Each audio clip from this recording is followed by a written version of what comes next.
Hai semua, Assalamualaikum. Nama saya Amira Afifah ataupun orang panggil saya sebagai Effie. Saya student second year degree Economics dekat UIA. Saya ada buat servis tutoring untuk ekonomi SPM daripada lepas SPM sampailah sekarang. So saya kreditkan semua knowledge yang saya share ni kepada cikgu saya, cikgu yang ajar saya ekonomi time SPM, Cikgu Siti Mazlina, dekat SMKA Kuala Selangor dulu. So saya alumni SMKA Kuala Selangor batch SPM 2022. Saya dapat ekonomi A+. So saya harap dengan video ni saya dapat bantu juniors dan student saya untuk lebih faham ekonomi dan untuk bantu korang, mudahkan korang buat revision. Kalau ada nak tanya apa-apa, boleh tanya dekat komen ataupun boleh untuk gunakan servis tutor saya, boleh WhatsApp number dekat bio. Okay, jom kita start. Alright, so ni part 4 Terengganu Trial 2025. Start daripada part 4 soalan 31 sampai 40. Okay, jom kita tengok apakah faktor yang menyebabkan berlakunya kegiatan import dalam perdagangan antarabangsa. Maksudnya kenapa import tu berlaku. Okay, tengok A, dia kata cita rasa masyarakat nak gunakan barang lokal. So salah lah. Kalau orang nak guna barang lokal dan tak berlakulah import. Okay, B, upah buruh tempatan lebih murah. So kalau bayar Malaysian lagi murah, then buat apa import kan? Okay, C, kekayaan semula jadi dalam negara. So ni salah lah sebab kita dah negara kita sendiri dah atraktif. So buat apa kita nak import? Tapi soalan dia tanya kenapa import? Sebab tarikan perbezaan budaya luar. So kalau ikut buku teks, tarikan perbezaan budaya luar ni tarikan perbezaan budaya masyarakat, poin keempat, muka surat 143, form 5, poin keempat. Okay, jom tengok 32. Apakah kesan negatif pelaksanaan tarif? Okay, tarif tu apa? Tarif tu ialah salah satu daripada sekatan perdagangan antarabangsa. Ada banyak lagi, embargo, kuota. Okay, jom kita revise sikit. Okay, tapi yang famous tarif lah. Okay, tarif tu ialah cukai terhadap barang import. Cukai dekat barang import. Okay, contoh, Honda nak bawa masuk Malaysia, dikenakan tarif. Cukai terhadap barang import. Okay, so ada contoh lain, sekatan perdagangan antarabangsa, embargo, which is boycott barang Israel. Okay, boycott ni bukan seasonal, memang dalam economic punya teori pun ada embargo. Kita boycott barang-barang Israel. And then ada kuota, kita limitkan barang import yang masuk ke dalam negara. Contoh contoh, limitkan barang import, limitkan import. Contoh lah, satu law impose yang kena limitkan, kuotakan Honda boleh masuk Malaysia maybe dalam 10k je within a year. Because why? Sebab nak melindungi industri tempatan, which is Proton. So cuba bayangkan kalau Honda tak ada sekatan langsung, so semua rakyat Malaysia bebas menggunakan Honda dan tak ada langsung orang panggil limit. Okay, so katalah semua orang akan own Honda, then siapa nak beli Proton? Okay, so itulah function adanya kuota. Okay, untuk mensupport kereta nasional. Okay, so ada kuota, ada embargo, ada subsidi untuk barang lokal, ada beberapa lagi. Okay, tapi tarif ialah cukai terhadap barang import. Okay, so dia tanya apa kesan negatif tarif. Okay, yang A, jumlah pengeluaran kereta tempatan kurang berbanding kereta import. Jumlah pengeluaran kereta tempatan kurang. Salah, terbalik. Sebab patutnya bila tarif kan, so Honda contoh tarif dekat Honda. Okay, Honda daripada Jepun, so Honda jadi mahal. Bila Honda jadi mahal, so lagi banyaklah produce Proton. So ini dia contradict. B, kecekapan pengeluaran industri penggantian import jatuh. Kecekapan import tak jatuh, tarif tu just kena bayar lebih je. Okay, C, masyarakat menggunakan barang yang bermutu rendah. This one, dia macam betul. Sebab ekonomi ni ada satu toxic trait tau. Saya selalu panggil toxic trait lah dekat student saya. Ekonomi ni ada toxic trait. Dia anggap barang lokal kurang kualiti berbanding barang import. Okay, so toxic trait dia ialah anggapan ekonomi ialah Proton kurang baik berbanding Honda. Tu kalau ikutkan fakta ada tu dekat bahagian kekurangan apa yang panggil keburukan sekatan perdagangan antarabangsa. Okay, toxic trait dia dalam poin merugikan pengguna, muka surat 162, merugikan pengguna, surat 162, poin kedua. Okay, korang boleh baca surat 162 form 5, poin kedua. Dia cakap pasal merugikan pengguna. Ni dah cakap pasal toxic trait ekonomi ni. Toxic trait ekonomi dia beranggapan barang lokal tu barang yang bermutu rendah. Okay, so ni betul je. Cuma dia cakap pasal tarif kan. Tarif ni kita lebih kepada financially lah. Okay, kalau cakap pasal kuota ke kuota benda yang, tapi tarif ni cakap pasal financially. So bila cakap pasal financially, kita tak cakap lah pasal quality. Okay, ni betul, nombor C ni betul. Cuma dia tak betul dekat soalan ni. Sebab soalan ni cakap pasal tarif. Tarif kita more fokus kepada financial punya kesan. Okay, so sini betul tapi bukan dekat 32 ni. Kalau dekat paper tu korang boleh bagi tahu point C ni.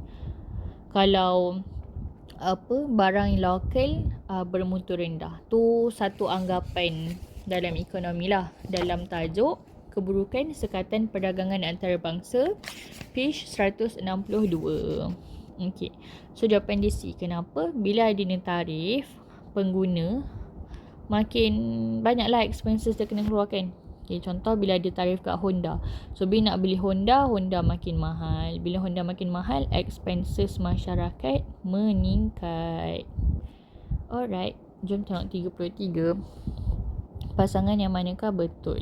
Okay, so ni kena baca carefully sebab dia biasanya agaklah apa orang panggil confusing sikit. Okay, so dalam ekonomi ada barang nampak, ada barang tak nampak. Barang tak nampak tu refer kepada, barang nampak tu benda yang memang barang lah kan, memang yang nampak physically lah. Tapi barang tak nampak refer kepada servis. Biasanya servis yang diberitahu, perkhidmatan yang diberitahu dalam soalan biasanya servis perhotelan, servis airplane. Okay, so cuba tengok eksport barang nampak.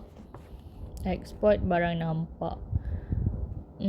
Ekspor barang nampak. Kerajaan Korea memberi bantuan kewangan kepada mangsa banjir di Pahang. Kerajaan Korea yang bagi bantuan kat Pahang. Kerajaan Korea bagi bantuan kat Pahang. Korea pergi Pahang. Maksudnya apa? Import ke ekspor? Ni mestilah import sebab dari Korea. Okay, so ekspor ni salah. Okay, B, import barang tak nampak. Persatuan Badminton Malaysia menggunakan khidmat jurulatih dari Indon.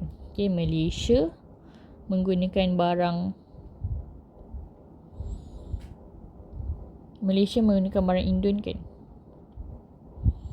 So Indon, orang Indon tu yang datang Malaysia kan. Orang Indon tu yang datang Malaysia. So maksudnya import tu dah betul dah. Barang tak nampak betul sebab khidmat. Kan tadi dah cakap tak nampak refer kepada servis atau perkhidmatan. So khidmat ialah servis. Okay, B make sense. Tengok C, import barang nampak. Syarikat pengangkutan dari Thailand menyewa kapal kargo milik Malaysia. Import barang nampak. Orang Thailand tu yang sewa Malaysia. Orang Thailand yang sewa kapal kargo dari Malaysia kan. So Malaysia yang untung sekarang ni. So bila Malaysia untung maksudnya ekspor lah. Tapi ni dia kata import. Okay, salah. Sebab orang Thailand tu yang sewa produk Malaysia. Okay, D pula ekspor barang tak nampak. Encik Anwar dari Perlis menghantar anaknya belajar dalam bidang ekonomi di Jerman. Okay, so ni terang-terang import lah. Perlis pergi Jerman. Perlis pergi Jerman. So mestilah import. So ni salah. Alright, so jawapan dia B. Okay, jom tengok 34. Sorry. Okay, 34. Situasi yang manakah menyebabkan berlakunya permintaan mata wang asing. Okay. So, ni pun satu point yang kena kita tengok dalam-dalam. Permintaan dan penawaran. Permintaan mata wang asing.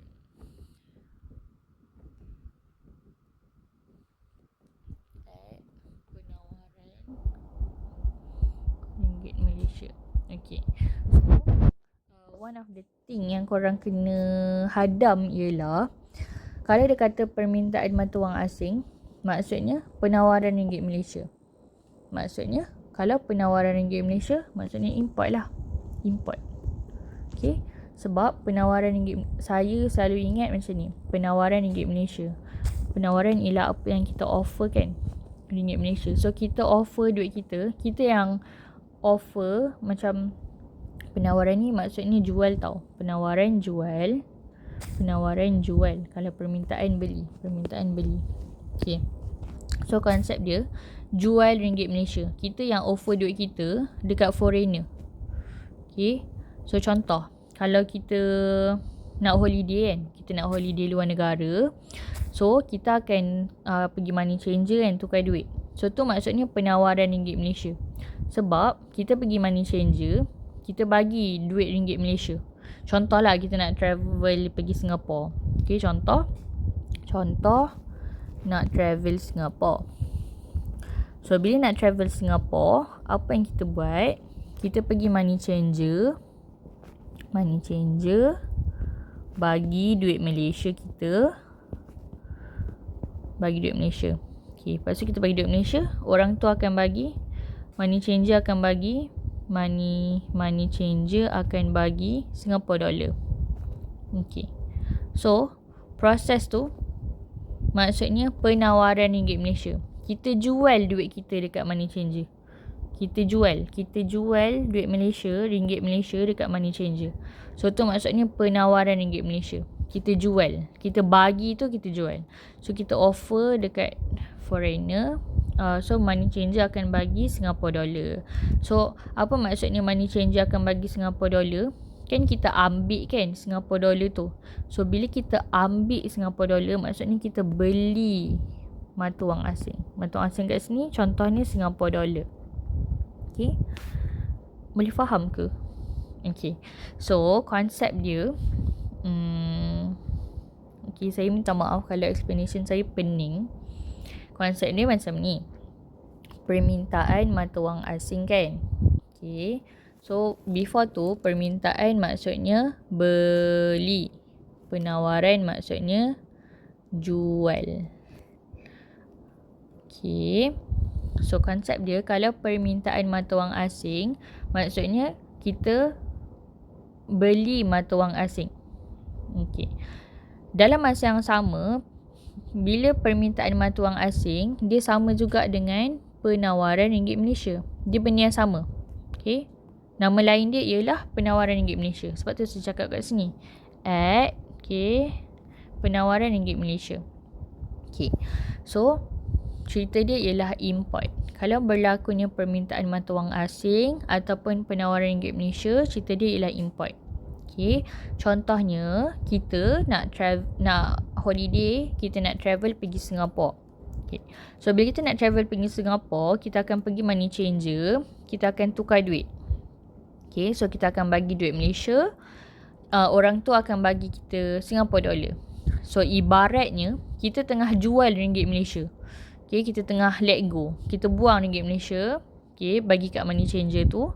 And then kita ambil, maksudnya kita beli Singapore dollar. So kita ambil Singapore dollar tu maksudnya kita beli. So kita beli bahasa ekonominya ialah permintaan mata wang asing. So mata wang asing kat sini ialah Singapore dollar lah. Okay. Okay. So itulah yang saya nak sampaikan, yang kalau permintaan tu kita beli, penawaran tu kita jual. Okay, ayat dia permintaan mata wang asing sama maksud dengan penawaran ringgit Malaysia. Okay, so ni konsep dia import. Okay, import. Kita travel overseas. Ni lah konsep dia. Okay. So contoh kita cari je apa-apa yang import. Okay, cari je apa-apa yang import. Okay, syarikat Hong Kong yang beroperasi di Kemaman, Terengganu menyewa kapal milik MISC Berhad untuk menghantar barang. 34 Syarikat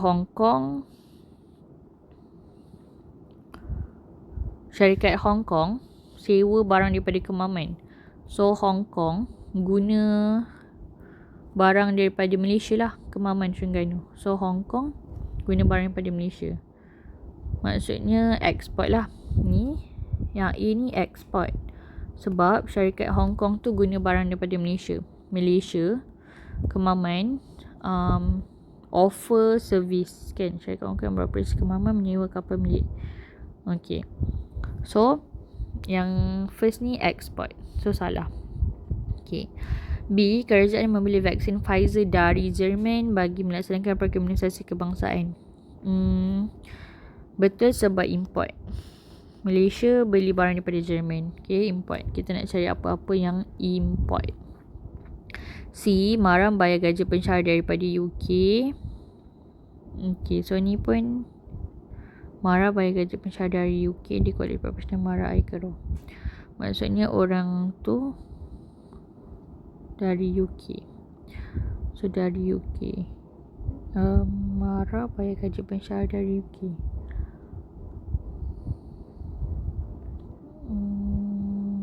Okay. So so lecturer daripada UK ni, dia akan dibayar dalam ringgit Malaysia lah. So bila dibayar dalam ringgit Malaysia, maksudnya export lah. Okay, so salah. D, syarikat berkuasa mengambil alih sebuah penerja Jepun di Kelantan. Okay, salah juga. So jawapan dia B. Kenapa? Sebab beli daripada Jerman. So Malaysia beli produk Jerman. So maksudnya kita tengah import barang daripada Jerman. Alright, jom tengok. Okay, so soalan dalam ekonomi last kali akan ada macam ni. Okay, tapi yang ni best, senang je. Okay, so kena pilih betul dan salah tau, untuk both tau. Okay, so jangan salah satu, lagi satu betul, nanti rugi. Okay, so 35, firma menghadapi masalah kekurangan sumber ekonomi. Okay, betul ke firma kekurangan sumber ekonomi? Firma kekurangan apa? Firma kekurangan modal. Sumber ekonomi ada apa? 4 tu. Sumber ekonomi dalam kata lainnya ialah faktor pengeluaran. Ada 4. Tanah, buruh, tanah, modal, tanah, buruh, usahawan. Okay, so salah satu daripadanya ialah modal. Firma memang kekurangan modal pun. So 35 yang pertama ni betul.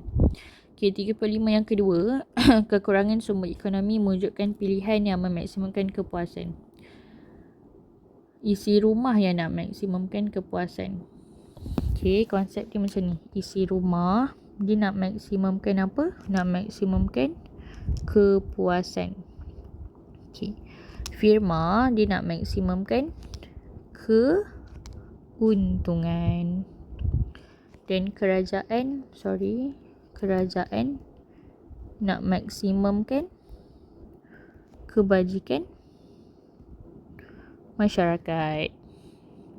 Okay, and then apa constraint masing-masing ni ialah apa yang diorang nak. Apa constraint dia? Isi rumah, constraint dia ialah tak cukup duit. Okay, budget constraint kita lah tu. Kita sentiasa tak cukup duit. Firma sentiasa tak cukup modal. And then kerajaan sentiasa tak cukup hasil negara. Okay, so 35 yang pertama betul. Firma dia kekurangan sumber ekonomi, iaitu modal. Sumber ekonomi ada 4, salah satunya modal. Yang kedua, kekurangan sumber ekonomi mewujudkan pilihan yang maksimumkan kepuasan. Bukan, kepuasan tu isi rumah. Okay, isi rumah yang maksimumkan kepuasan. So 35, satu betul, satu salah. Betul, salah. So 35A. Okey, tengok 36 pula. Tengok 36.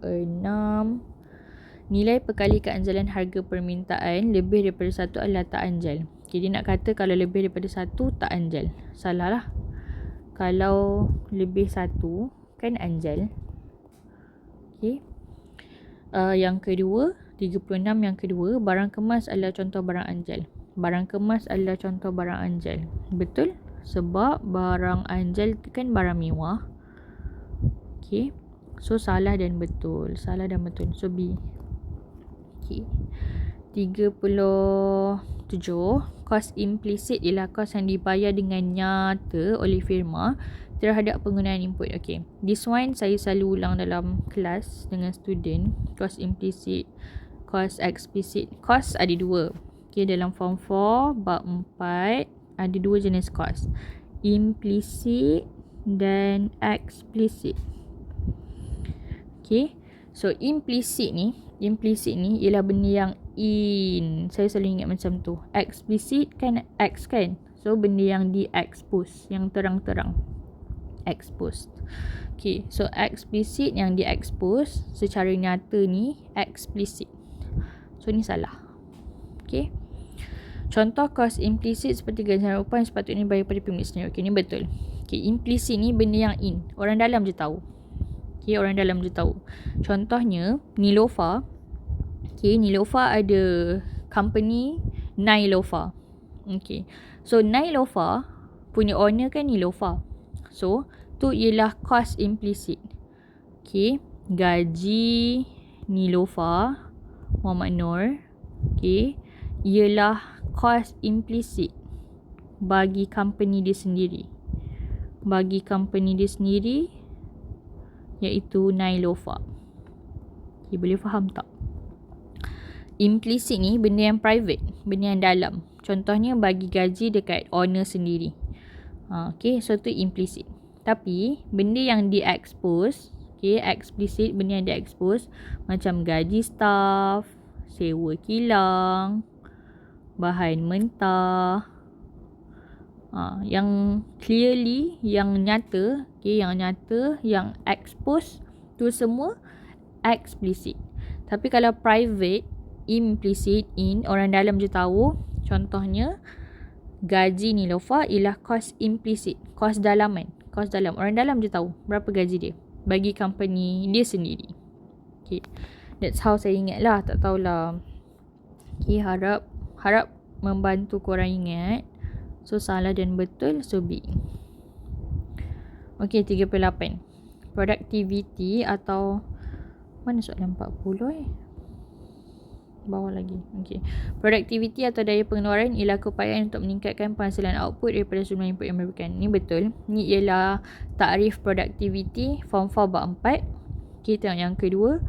Faktor yang mempengaruhi produktiviti ada dua je, iaitu tenaga manusia dan bahan-bahan. Salah. Ada 8, if I'm not mistaken, ada 8 faktor yang mempengaruhi produktiviti. Yang penting bukan 2 lah. Okay. So betul dan salah A. Okay. Next, tengok 39. Okay, 39. Kaedah komunikasi baru ialah ciri globalisasi. Betul. Ciri globalisasi ada 3 benda baru kan. Globalisasi ada 3 benda baru, tak silap. Ada 4 benda baru dalam globalisasi. Dalam globalisasi ada 4 benda baru. Okay, dalam globalisasi ada 4 benda baru. Dalam globalisasi ada 4 benda baru. Pasaran baru, peserta baru, new buyer, new seller. Okay, kaedah komunikasi baru macam yang dimention dekat 39 ni. Komunikasi baru dan peraturan baru. New terms, new regulations. Okay. So, kaedah komunikasi baru ialah ciri globalisasi. Yes, betul. Yang kedua, kemudahan infrastruktur yang baik menggalakkan proses globalisasi. Betul. Okay.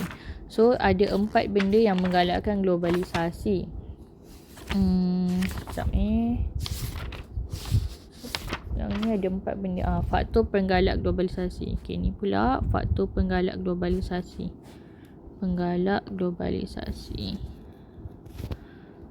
Faktor penggalak globalisasi ada 4. Pertama, peranan kerajaan. Yang kedua, ICT, infrastruktur ICT. Yang ketiga, pengangkutan yang bagus.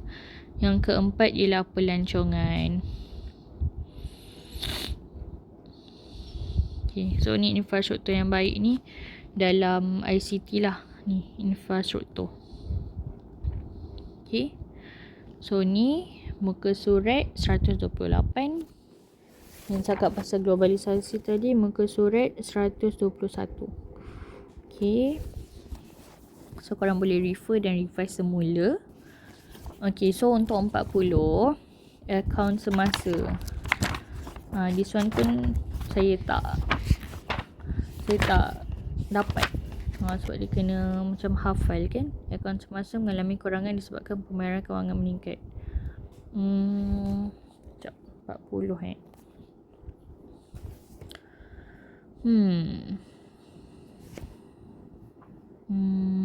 betul.